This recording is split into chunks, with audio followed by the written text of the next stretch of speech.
clear tu le ngai thla tu zong zong te in zavain chibai ka buk le vek chu ni 11th LADC winter season chu nimin ni som pa ni atangin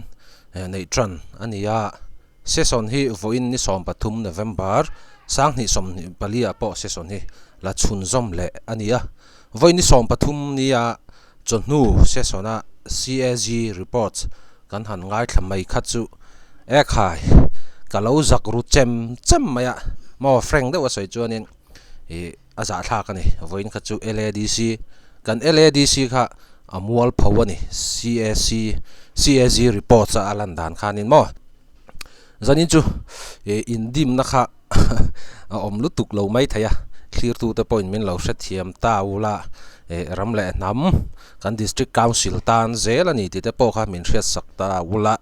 til ni na takka kha ke chong ron soi mai don ani thubelh cha kha kan ei don lo ani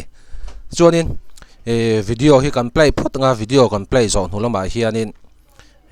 tlema zong kha kan ron tui ni vele don bokani a top atanga abula tanga top thlang he video hi min lo en sak turin le like le share ila he channel hi ila subscribe lo ni chuanin subscribe lama po khan than mi lo ngai sak turin khan som bok cheni ti chuan he 11th LADC winter season hi chon nu lama an nei season hi abul tanga a top thleng ka play don lova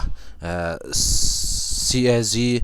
reports kan CEM zaom takina apek chin chau hi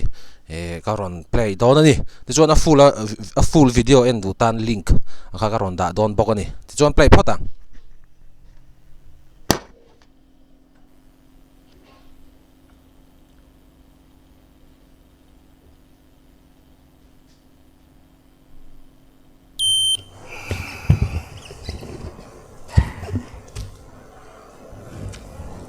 Ole kan chonu business kan tran alo hun leta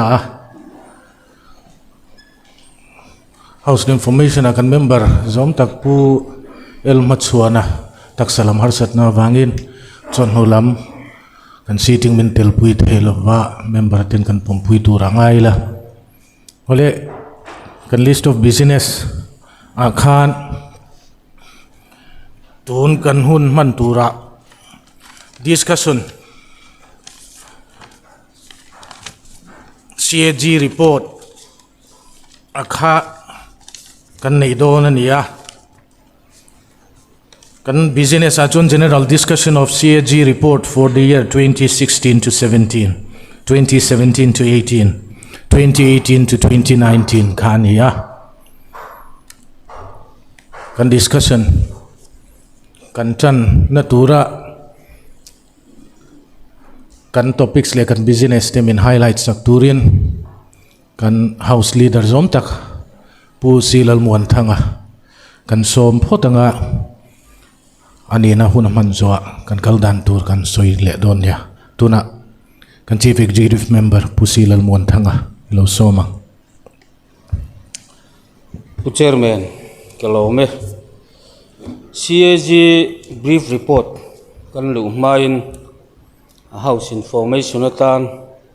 hey kan information changtu em thanem ngai na zara I&PR department lamin ruam hanna YouTube khovel puma en thei turin he kan session hi an lo siama chu wangin a changtu em wen ni he kan bula thua lom thu kha kan soya khovel in min thir to wangin house kan performance te hi film khur tlan angai ni in alanga nimin lama a hmu nam lo lai deute po mai theye tin senior le legislature anga kan in khai diet dan te po hi member te hian in za sakila hei pathian thuina thang moya piangte atia moi le hoi hom taka voin ni ahian house perform zel turin ka ngenin kan som chewa tin he AG report a hi kumthum chunga auditor ten lai Thomas district council kan sum lut le chuak mandan chungchang a kan in siam that ngai na lai te le fund rules kan zom lo wanga ma kan lak na te akha ania hun rei takami hun liam to de ami kha ania wani hen kan soilan du chu koi sone mo han reis bak na chi ni in ka helova tin reaction emo han siam chiam na chi ani lova soi fia tum lam emo po kha akok lova hau sakan du dan hoi emo lo soi vaka khatiang anga kalpui chi khani na lang lova he CAG audit observation atang hian in Siamna Tur kong sanga he council hian anei ani ti audit report tang hian a chianga voina hausa le ania soi ho tura kanan kalpui thei hi lom katia tin heng report kan proceeding ate hi governor le CAG a pek lu thin anga ewangin voinia hian dan phung pa ngain he CAG report a hi kan soi ho don ani ti kha hetlangila a thaume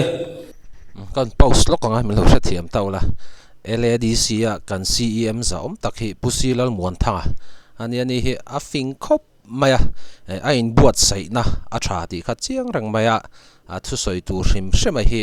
in prepare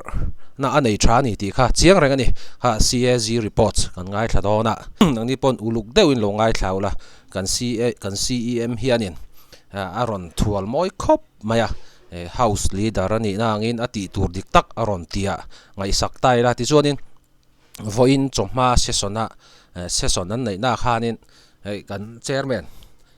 session kai hroi tu hi a che tha khop maya fak po hlo a ange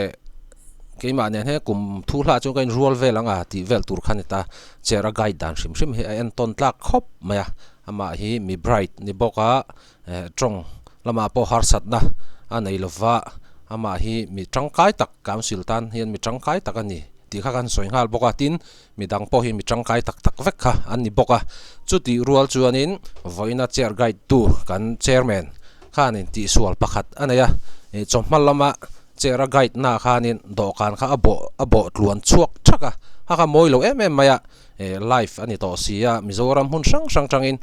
session hin ron en thin sia kha thila kha chu moi lo khop maya ti chuan comments section ate po khanin chairman khan do kan bo to su se ti kha comment tam takoma chon nulama hi chuanin alo in siam tha a tha khop mai chair guide dana fakapu le let's go kum thum sang ni som paruk sang ni som pasari sang ni som pasari sang ni som pariat sang ni som pariat sang ni som pakwa kum thum chung CAG audit report akha ania hemi sang ni som paruk le som pasari brief summary ahi atlang pui zor toy thei ang barin kan soyanga chuan akum dang sang ni som pasari le som pariat le som pakwa hi chu audit observation le ATN action to be taken tura council te min thuron na hi soilang chawila hun kha arei lo dewin ka thia chuteng chuan kalpui kan tum don ani kha chapter uana khan sang ni som paruka ke wila constitution rules and maintenance of account ti aoma khata khan profile of LADC longklai mizoram LADC dintan ani dante apawar le composition vel tarlan ania tin rules for the management of district council fund atia MADC fund rules zulzuya fund manda tur tarlan na a omboka khalaya khachu kankal ka nanga khata khan point ruk thleng a oma 1.1 atanga 1.6 thleng in a oma recommendation a khan 1.6 a finance lam ho tu ten account a timeline preparation le timeline submission nei thei turin monitor uluk se ti ania hengte po hi councilin internal auditor kan nei to a in room han chho mek zelani chuan chapter 2 khan autonomous district council fund atia introduction of district council fund akha a om le a chuan district fund bi ka khan district fund theih revenue section revenue receipt le expenditure atan le capital section capital receipt le expenditure public debt loans and advance atan then ania chuan deposit akha deposit fund akha kha chu EPF le fund le advance dang a huama source and applications of fund ti kha 2.1 akha na oma chuan khata khan 2.11 akhan descriptions of source of revenue atia council sum na rang trade license tax forest royalties and adang te tarlan ania chuan receipt le disbursement council receipt le disbursement statement te tarlan ania chuan short collection of land revenue akha 2.3 oma councilin chiah mu that lo chungchang tarlan ani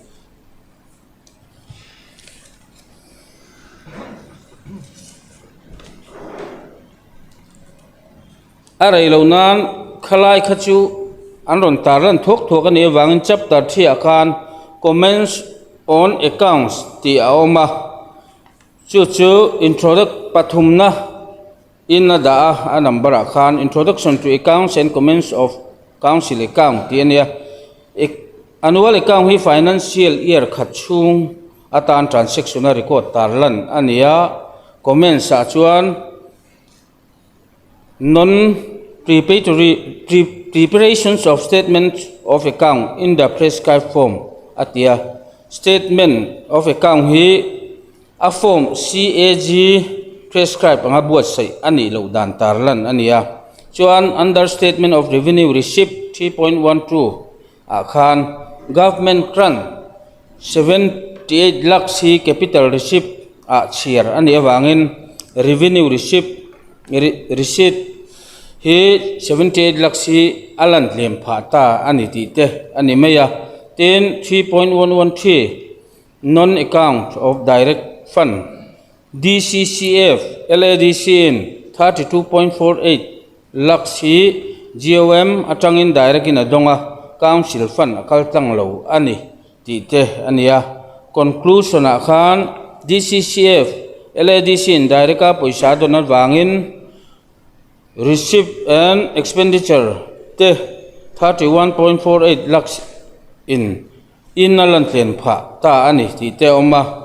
recommendation akhan annual account hi prescribed form anga buat sai to ni se ti a ombok ani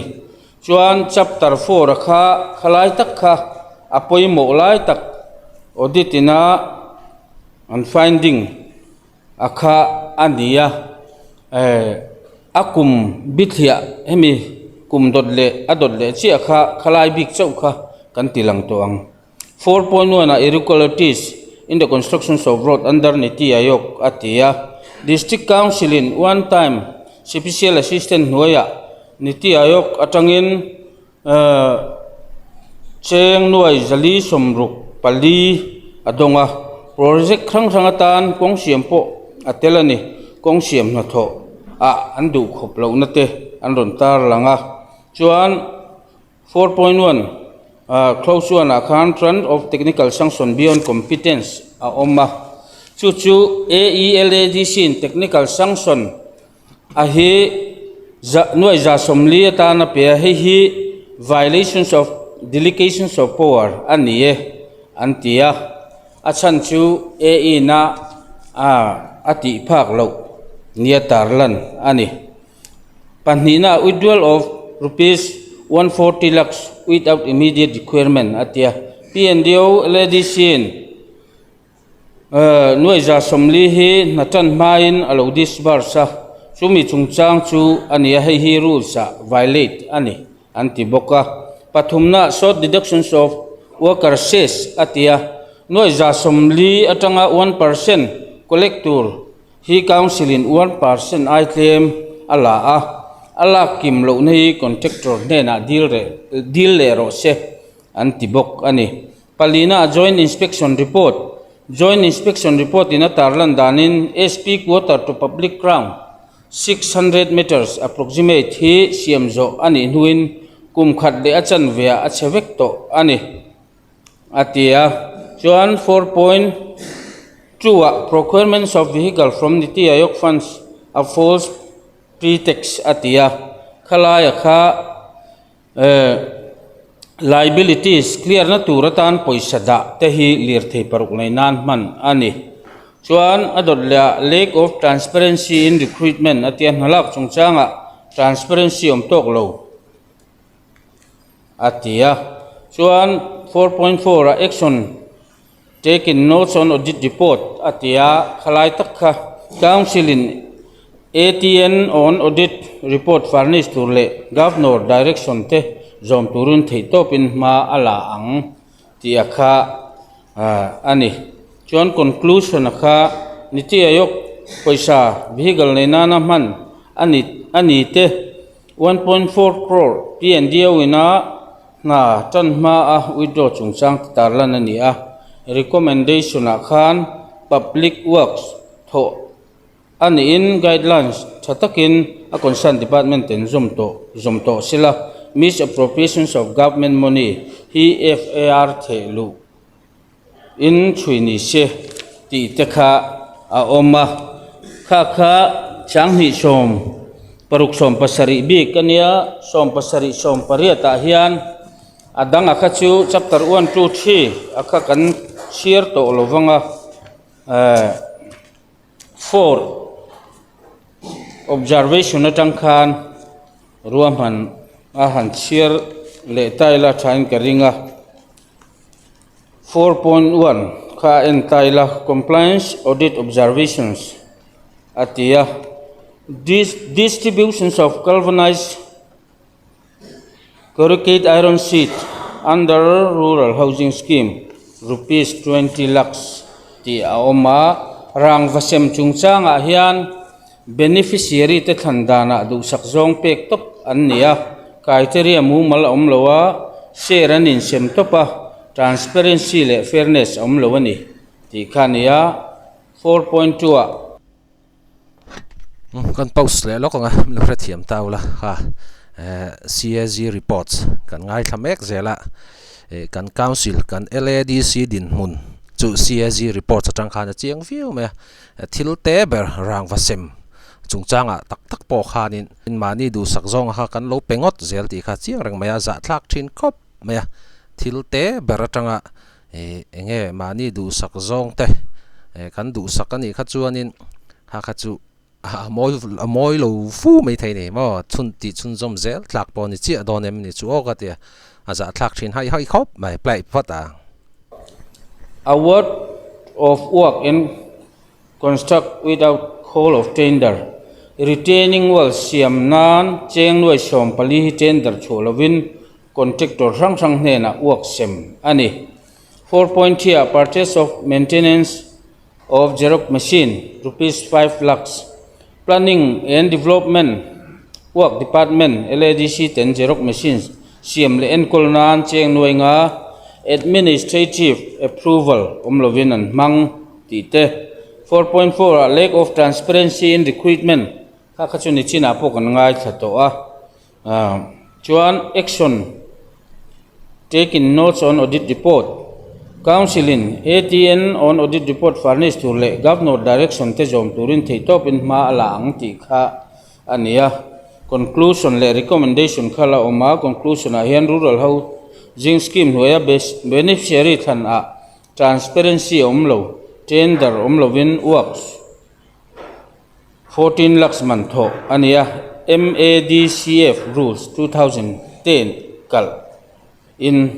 tilti ani ti khani 4.7 a recommendation public work tho ani in guidelines thataken a concerned department den zom to se beneficiary than kunga film khur to sela misappropriations of government money hi FIR thelu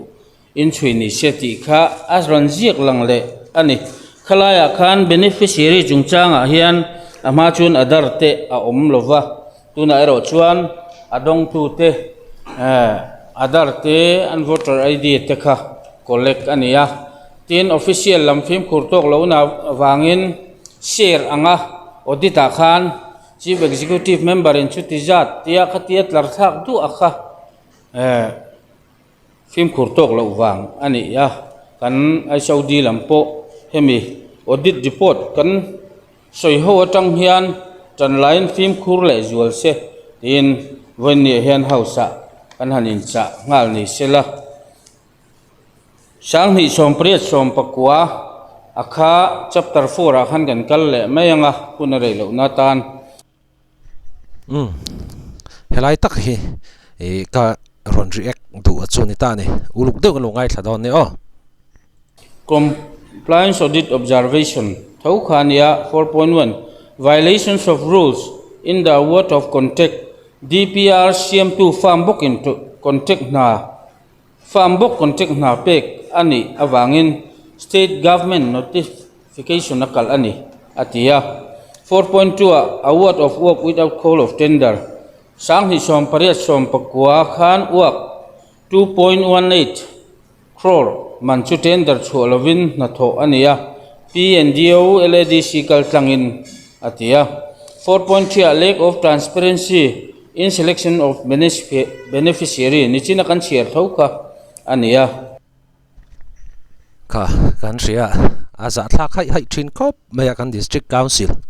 kan LADC chu CAG report a khanin amwal pho na sa ni ti la kan soi su lawang tender chu chungchang vel te pokha tender chu lovin ti khanin an du sak zong a khan tho tir thin top maya aza thak thin hle mai thinina mo in siam that hi chu kan ma mo ni tu te mo hi chuan in siam that hi chu an ma mo na sa ni mo chu kan chuan kan LADC kan sarkar za takhi LADC huam chunga mi puite hian kan hu kholo palang ti hi a hlom khop mai tran hon kho deuh teu it is share to lo myang avoidable expenditures of rupees 21.67 lakhs on purchase of rubber butt stump highest bidder chu rubber stump supply to rathan ani atia khlai pokan thandan adik lo deuh aniang khlai huna khan 4.5 diversions of fund mean for improvements of maintenance of road chamdur tlang to mau tlang in Kawng Siamna Tur in pik tur chu tipar pakhat leinan daiwa tani 4.6 kha khalai tak kha khalai sentence tak kha karon react du chan chu ani ta ni aza thak ti lo kha chu soi tur dang em kha ka ran chuang lova he thu ka ngai thak lai hianin kalo kim ki choi ni aza thak thin khop mai an live box ya mizoram mun sang atangin 11th LADC winter session hin NCA comment section na po khanin an chil deuh clear hloma comment section ka han chiar khanin amol pho thak ani heng tiang thil kan LADC a om ta fo mai hi tute po ni se tute hun lai po ni se ke chung ka ron vai ma vek mai dona adu kha chu thin rim se du lo ka chu thin rim lo ma se poi ka ti chung lo wa an dik na chuanin kan fakang mo kan throi tu the kan district council throi tu the an dik lo na chuanin kan khak ngam tur ni LADC Longklai district mi puite poi kan har a hun to khop mai mi dik lo nia kan hriat te hi kan khak ngam thin lo hei wang hian in tam tak hi chu an huang tau thlat ani mo kan chung le khat kan u le naw kan lai na hnai vai an ni awanga an dik na po soi moi tum thlat ang chi hi chu kei karil rem thei thlat lo maya dik chu dik ni lo chu ni lo mo fak ngai chu fakila sel ngai chu sel mi la chu ka ngai dan chi ania ti chuanin kha CM zaum tak pusilal muan thanga khanin CAG reports ngai nom tak mai aron pea sang ni som pariat chu sang ni som pakua chapter 4.5 akhanin diversion of mean improvement of maintenance of road kami chungchang kha anita chamdur tlang chu mau tlang in Kawng Siamna Tur chu tipar pakhat leinan an daivat thu hi ni pui hem hle mai kan chiar thale ngat teng sang ni som pariat chu sang ni som pakua chapter 4.5 diversion of mean improvement of maintenance of road chamdur tlang chu mau tlang in Kawng Siamna Tur chu tipar pakhat leinan daivat thu hi ni ti ania kan district council officials tena officials ka ti hianin ange HOD head of department kan tiang chi le CM EM khang tiang ho zong zong kha kalam tel vek ani ti kha min hriat sak taula lai district kan hmangai an ti thin hi chu he thu ka hriat atang hi chuanin ke chuanin ka pom thei ta hau lo mai mo ange in ngai ve dan then khat chuanin zanina ka reaction video hi chu min hel view mai thei ne min hel maula poi ka tilova dikna ka du ke chu mo e dikna hi lal bero se chu ka du chan ka du ber chu ni ta ne he thu ko ngai thlak tanga kan ho tu mo LADC kan officials ti om je chu ko ron soi fia to kha tena LADC ka hmangai an ti thin hi chu ka pom thei tlat lo ka pom thei lo chana po kha tuna kan CM zaom takhen a ron soya he cham tur tlang chu mau tlang in kar kong siamna tur kha an divert mi maya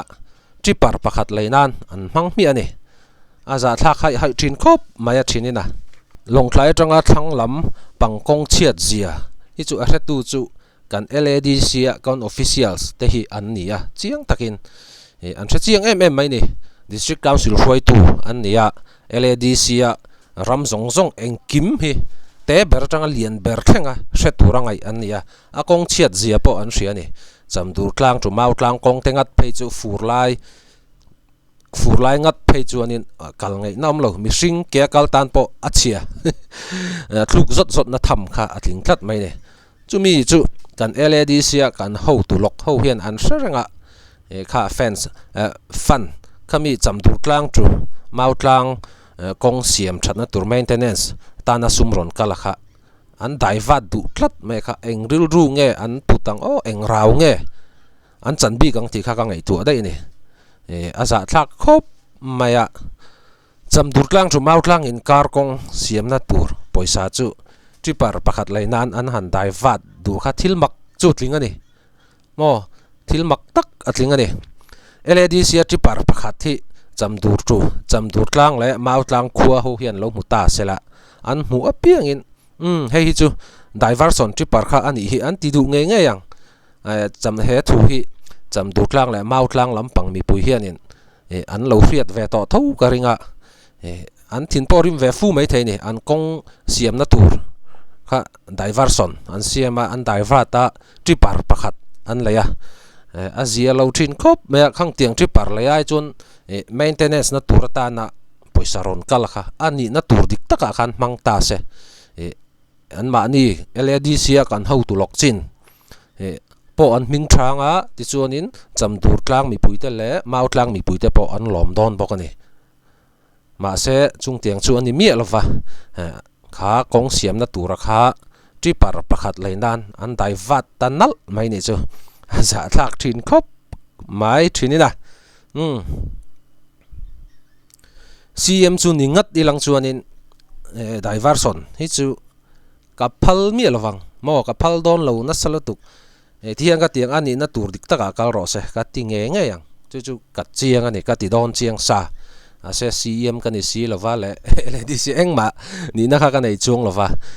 poi khop maya thil hi chu ani na turang taka sumaron kal ni chu ani na turang taka man mai kha kan ti tur ani mo how to lok chin HOD head of department how na anti tur chin kha chi kha ni thlat mai ne apoi khop me he thu ka ngai thak hianin LADC chu kan vamual pho le ta ve ti kha ka ril ruwa oma voina live en ho zong zong po khan in shavek in karenga comment section kha han en taila an mual pho thu kha an comments tam ber kha ani thlat mai ne chu wang chunin LADC kan ho tu lok chin te po hianin ti tur hi chu in nei ve ni in siam that na lai tur tam takhin nei ve tla ta hai voin chonhu lampang session na po hianin ading ho hianin in siam that an mamo thu ve kha an soya adikhop maya in siam that in ngai na zone kan ngai na zone na chon in siam that mai tur ani mo hre lo tur chu wang chuanin heng tiang ang thil ten nom lu tu ki chu kum lo la kal le zel turatan po hianin chin tam lo a thakop me social media chak to sia duai heng kan kal thuinga kan mual pho thui palang ti kha hlom ani in ven ram acha sumron kal chu ani na turang taka man mai tur ani mo lova po penal diversion lo siam kha an nuwa ming chiat le na tur ani chu wang chuanin kan malam pang hun kan don rolin kan nung lam pang athil lo thleng tur te poi kan don ve tho ngai ni ka kan ti thei lom nge dokan kan nei lom ti wanga du a lo diversion lo siam kha a zong chang chi lo khop mai ka haw na view don chu ka ti kha chuanin kan council la hianin 1 day CEM ni lovin kan council la hianin 2 days CEM ni ka chak khop maya ka chak dan hi pui tak hi kan record mai ne ma se eng tika ma ka CEM ve don box si lova poi khop maya 2 days CEM hi ni ta ilang chuanin khai kan district council hi chu le kan du tok photang video sei don thata zanin dan jong khati jong khani le ta phot ta se ni dang video thar dang ngai kan mole theu don ne